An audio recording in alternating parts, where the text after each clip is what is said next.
Hi, good morning, everyone, and welcome back to my channel. This is Antonio Smick, and welcome to The Last Man on the Bench, where we're going to dive into some issues concerning the New York Mets. Um, do you feel like this when the Mets start winning like two games in a row, even though deep down inside, excuse me, you know the season's over, you know it's done, but you know, you're a Mets fan, and it makes you feel just like this right here. Shut up, I'm gonna blow your brains out.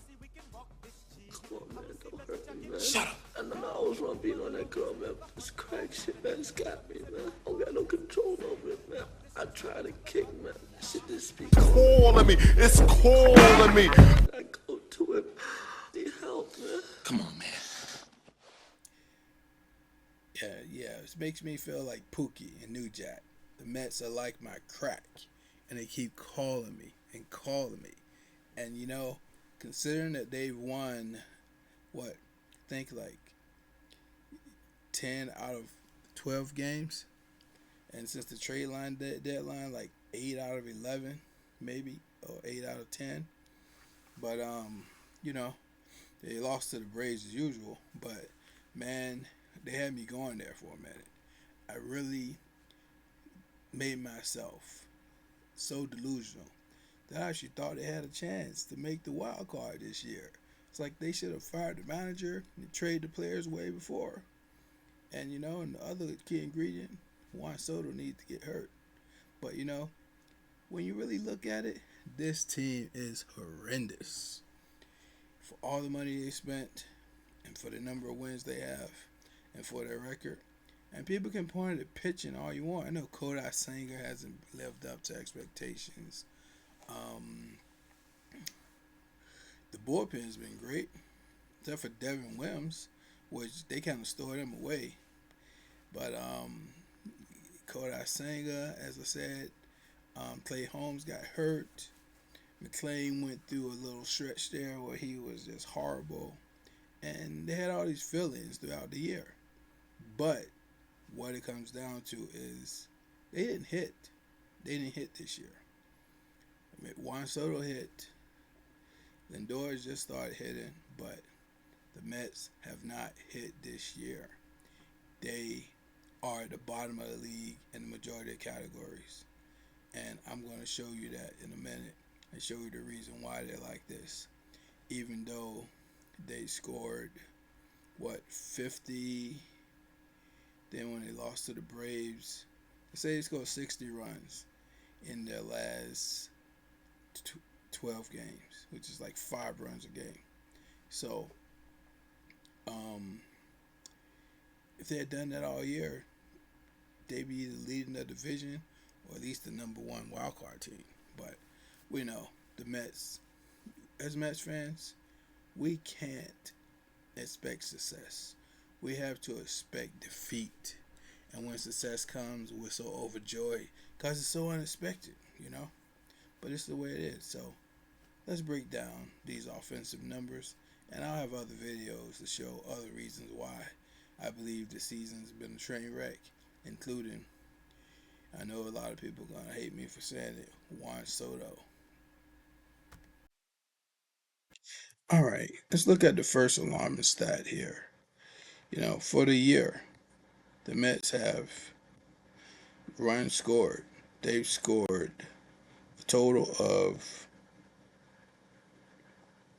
514 runs, which is good for 22nd in the major leagues, which is pathetic for a team with this payroll and this much potential, even considering the young guys that they brought up. But I'm not getting into any individual stats today. I'm just showing you how bad this team has been offensively this year. And even though the pitching hasn't been stellar, it's been good enough to win a lot more than they have. So, 514 in comparison to the Washington Nationals, who scored 663, which doesn't equate to a good record because they're just not good either. But they gave themselves a better opportunity, and they're like 7 games or so in front of the Mets for ahead of last place in the National League East. So just contrast that, and even the Yankees, where they're slumping lately, where they just been atrocious, still have 546 runs, but their pitching is tremendous. Mets pitching has been like average.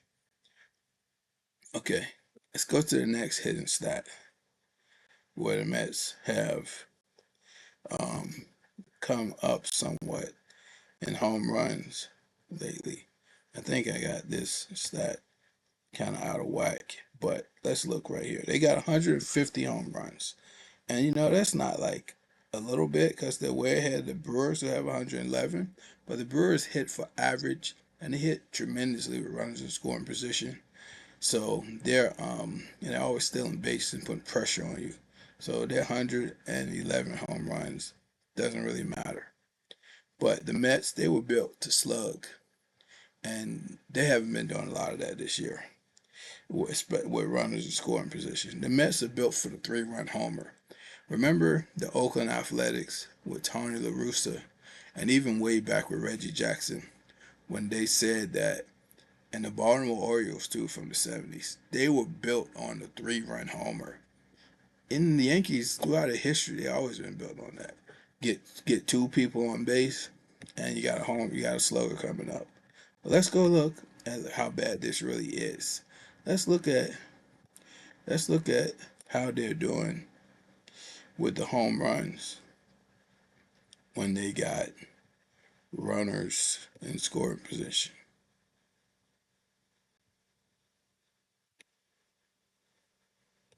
Okay, and let's see how far they fall down.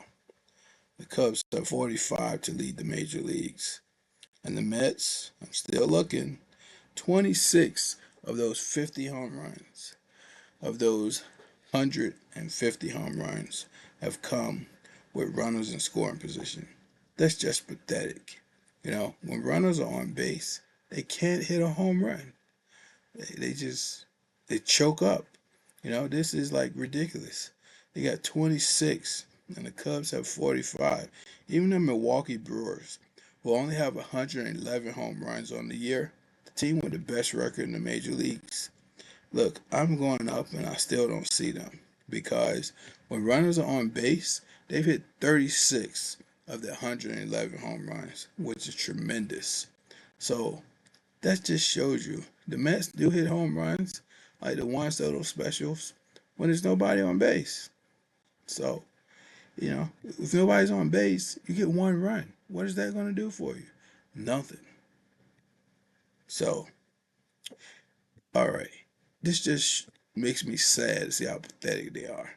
Now, let's go over to the batting average in the major leagues here. And let's keep strolling down to the Mets. Even though I know they've hit 249 in the last 13 games, but they're hitting 235 on the year. 235, 26 in the major leagues. There's only 4 teams with a worse average. But the thing about those 4 teams, they have better pitching, they have better slugging, because those teams are the Yankees, well, the Reds and the Guardians and the Mariners have been really disappointing. I don't know about them, but the Yankees, out of that 230 average, they hit a lot. They lead the majors in home runs. So that's totally different. But let's look at the Mets average. When you got these runners in scoring position, this has been a thing with the Mets, like for the better part of a decade here. So let's look at runners in scoring position and at the Mets average here.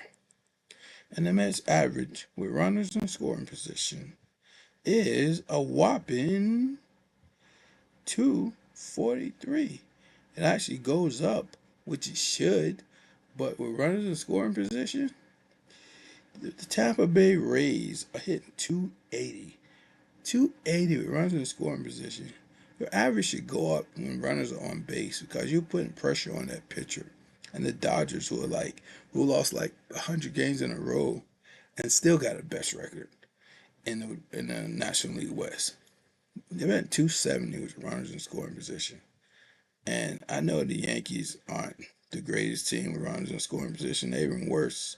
But they hit so many home runs, it just doesn't matter. So, but when you're all around bad with runners in scoring position, you're 22nd. You know, you go up a little bit from your regular average, but still 22nd. So far, I haven't named one stat except for home runs. And I showed you that most of them are empty.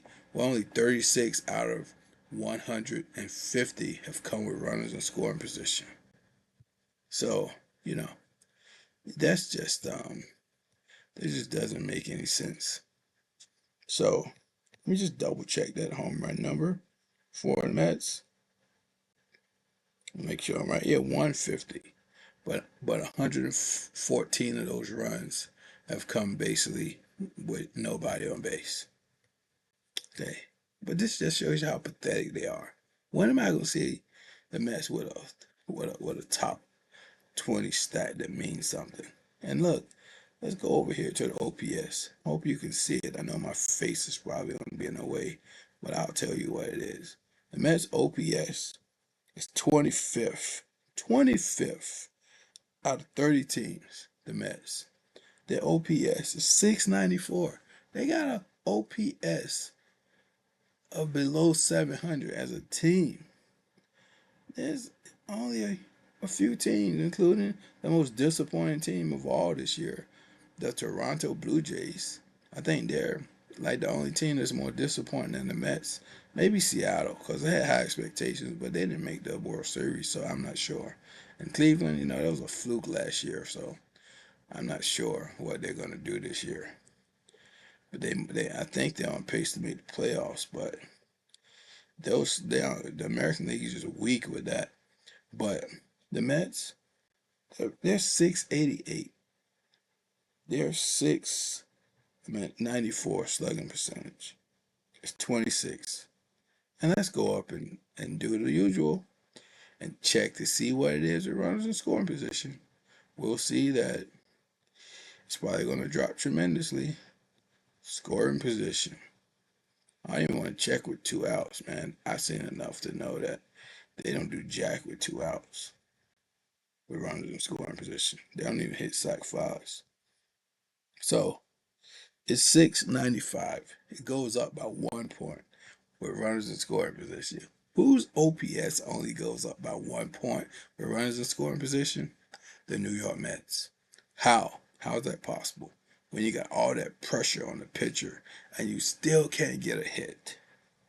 Can't get a hit at all. So who's below them? And that the same teams. And then you throw in Kansas City, which is probably the worst. I don't know if they're the worst offense in baseball, but I believe the Kansas City Royals are. You know, they're down there. But man, 25th. So now let's go over to the last stat I'm going to get into, and with the sacrifice fly. And the sacrifice fly is a big part of offenses in the major leagues. You need to get those runners in from third base with 1 out or less any way you can. And the Mets, they can't hit sac flies. They can't hit ground outs to get anybody home. They're just horrible. But so they have 30 sac flies, which is amazing considering where they are. But that still ranks 20th. And that's as close as they come to cracking the top 10 of meaningful category. That's being the top in home runs when you don't hit them with people on base. It's useless. It's meaningless. But I'm surprised at this, but they got 30. And you might say the league leader, Boston, actually has 43. But those 43 home runs by Boston, I mean, not home runs, 43 sacrifice flies by Boston, you know, that's a lot more than the Mets. That's like almost 1.5. And most people say it's only 13 more. No, it's 1.5. It's almost 1.5 more. Because when that's 13 more runs, and most in crucial situations, you know, because the sac fly, those sac flies are invaluable. And I'm surprised the Yankees only got 27, but um, they hit home runs, so they don't need sac flies. They hit it over the fence and under all circumstances, runners on or whatever, you know. But when you're built on a 3-run homer, you got to be like the Yankees. You got to be built on it, and you gotta dive right into it. The Mets are built on it, but they didn't dive right into it. David Stearns was trying to build a small ball team, but no, he still got all these people who rely on a home run, and it hasn't worked. It just hasn't worked. This offense is horrendous. All right, notwithstanding all of that was said, tonight when the Mets won that game, I was excited. I was excited just like they still have a chance. I was excited like the little boy that when the Mets used to win like 3 in a row in like 1981, 83, before the World Series, and the other years they sucked even in the 90s, I would get up and do a little dance. My great grandmother would be like, did the Mets win again? And I'm like, yeah, mama, they won 3 in a row. They're going to win the World Series. And deep down inside, that little boy's there. He still believes that whenever the Mets win, it's like time to celebrate. And as I get older, I appreciate every victory now. But I still get angry at lost seasons like this. But there's still good things. From tonight's game, Lindor hit a home run. Kodai Senga got another save. The guy has gas. Devin Williams, I don't think he's hurt. I think they're going to reevaluate his role for next year. I think Kodai Senga is going to be the closer moving forward. Devin Williams is going to be like setup or backup closer. But Devin Williams, when are people going to stop paying this guy?